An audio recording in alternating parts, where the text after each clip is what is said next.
Alors, et bonjour à toutes et à tous, c'est la Dr Ninjago. Alors, aujourd'hui, on se retrouve pour une nouvelle vidéo. Alors, dans cette vidéo, on va... je vais faire la 4e partie de cette rétrospective Star Wars. Et donc, aujourd'hui, il sera question de Rogue One. Donc, Rogue One, qu'est-ce que j'en ai pensé? Eh ben putain, c'est vraiment un chef-d'œuvre, c'est mon Star Wars préféré. Oui, encore plus que Star Wars 4, encore plus que Star Wars 5, encore plus que Star Wars 3, encore plus que tous les Star Wars de la saga principale. Oui, je n'ai pas peur de le dire, Rogue One, c'est mon film Star Wars préféré. Pour plusieurs raisons. Beaucoup disent que les personnages sont mal développés. Peut-être ils sont... mais en tout cas ils sont attachants, ça c'est le plus important. Jyn Erso, Cassian Andor, Chirrut Îmwe, Baze Malbus, K2SO, oui. Excusez-moi, donc on reprend. Ouais, vraiment tous les personnages sont super bien travaillés. Aussi t'as Bodhi qui est très bien, K2SO. Franchement tous les personnages sont vraiment bien travaillés. Jyn Erso aussi, je sais pas si je l'ai dit. Puis attention spoiler du film. Ce qui est émouvant aussi, c'est que tous les héros crèvent. Mais littéralement tous les personnages principaux crèvent. Tous sans exception. Il n'y en a pas un seul qui survit.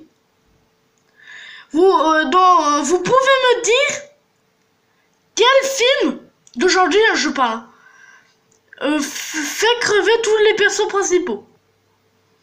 Voilà. D'habitude les films c'est plus d'aujourd'hui c'est plus voilà, le méchant est vaincu, les héros ont gagné, voilà, le bien vaincu et le mal, tout est bien qui fait et tout va bien dans le meilleur des mondes, tout est bien qui finit bien. Ah, youpi.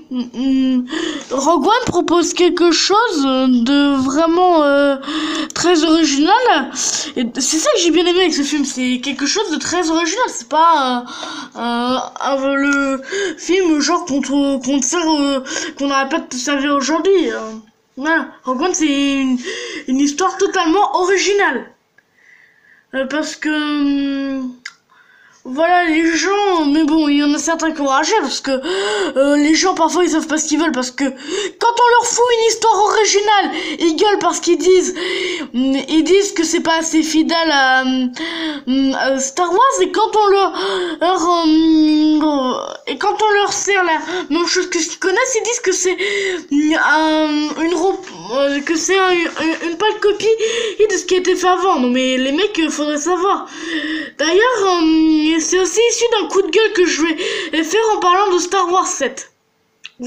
C'est un coup de gueule que je vais faire en parlant de Star Wars 7. Donc voilà, franchement ce film il est excellent.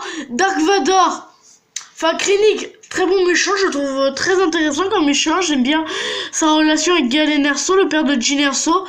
Dark Vador, toujours aussi stylé, peut-être même plus stylé que dans les autres films. La première scène, elle est très bien, franchement j'ai eu des frissons parce que moi évidemment quand les premiers Star Wars sont sortis, moi j'étais pas né vu que je suis de 2006.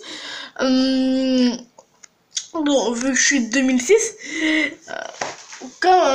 voilà, franchement j'ai eu des putains de frissons quand j'ai entendu la respiration de Dark Vador, je l'ai vu au ciné. Et puis la deuxième scène, putain, elle est excellente. Genre, t'as tous les rebelles comme ça qui sont là, Dark Vador, il les bute et tout. Quand le film... Enfin, voilà, bref. Si vous êtes fan de Star Wars... et que vous voulez une histoire originale de Star Wars, eh ben, je vous conseille largement ce film. Voilà. Je vous le conseille. C'était le Dr Ninjago. À la prochaine. On se retrouve demain pour la 5e partie de cette rétrospective et la 5e case du calendrier de l'Avent. C'était le Dr Ninjago. À la prochaine.